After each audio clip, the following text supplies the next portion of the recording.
If we look at our president,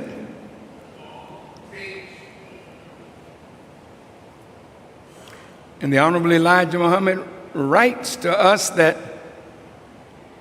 there's no such word in the Bible of president.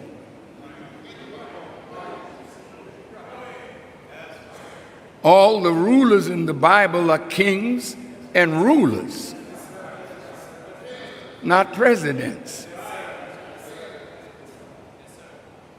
Though the president is in the scripture, not as a president. Now he has a little fever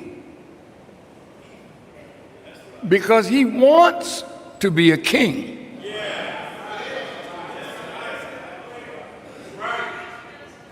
And because he has a feeling that he is greater than a president, he does not desire to be bound by that which the founding fathers have set up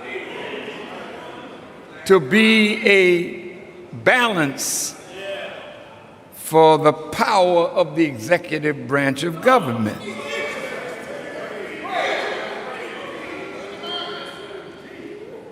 So he's interfering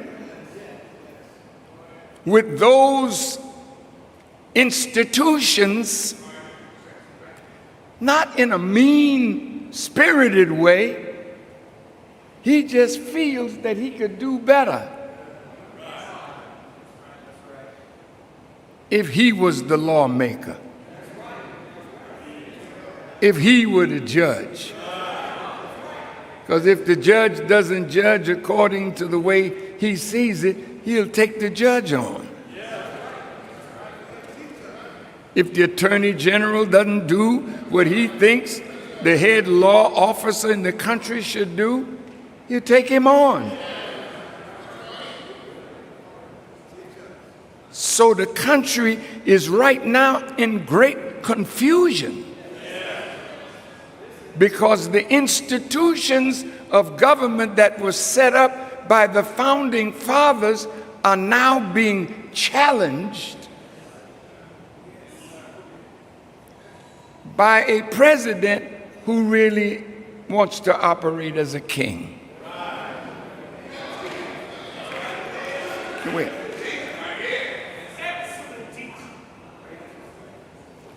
And some of us want to be dictators.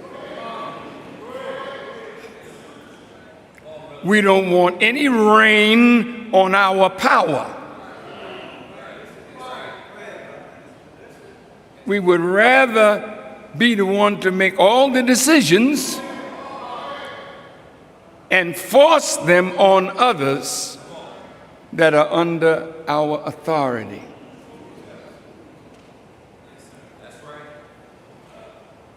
So that means that some of us want to be kings. So any structure that is set up to bridle the power of any office, if that office does not agree with us, there's a spirit to destroy it.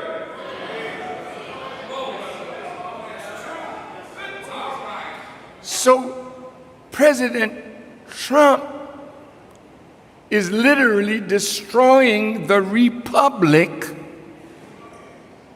that the founding fathers wanted to guide and gird it against what they suffered in Europe from kings.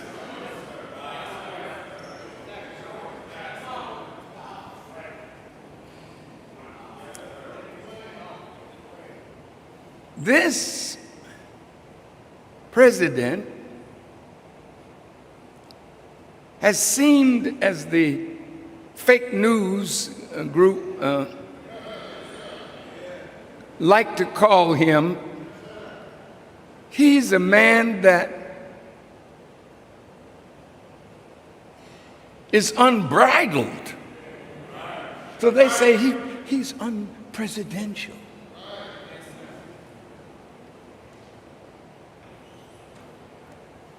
So, clashing is going on among those who are responsible for government. And this is happening in all organizations.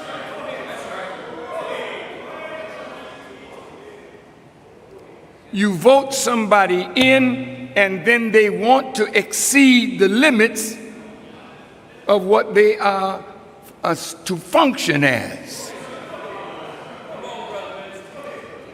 So you destroy organization. And then you run into something that tells you, I am unqualified to dictate.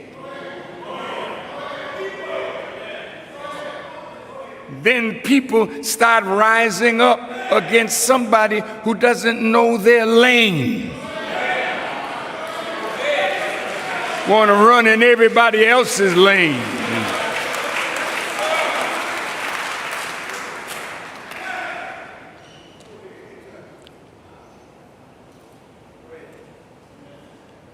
The nation is going to survive. I don't care what happens, the nation is going to survive.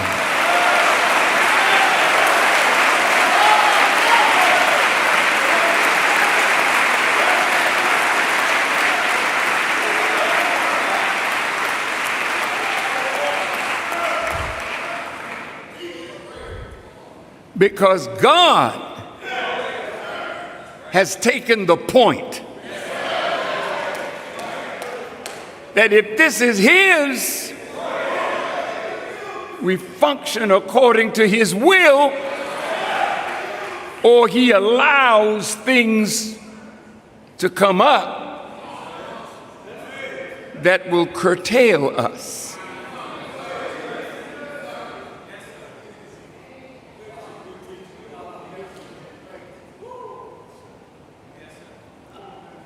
This is a tough time for tyrants. It's a tough time for dictators.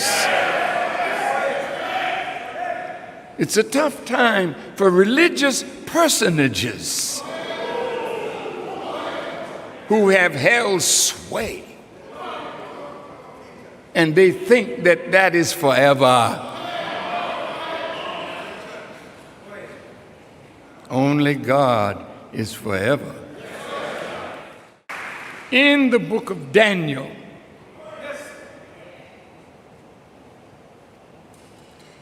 Nebuchadnezzar, who was the king of Babylon, had a terrific dream one day. And a man that was in his kingdom named Belteshazzar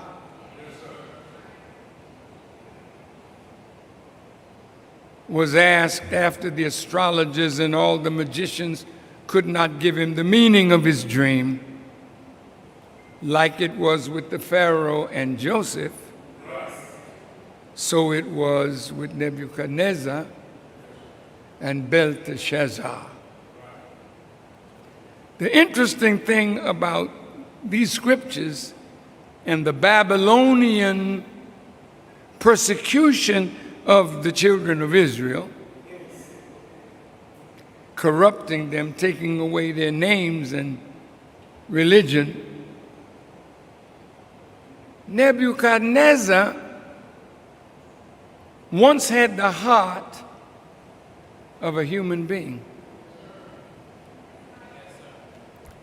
And the prophecy said that that heart of a human being would be taken out of him and he would have the heart of an actual beast.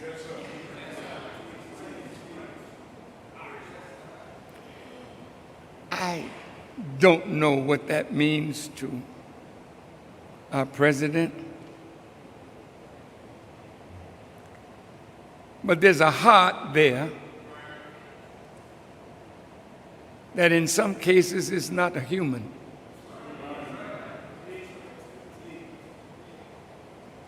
But the thing about Nebuchadnezzar was,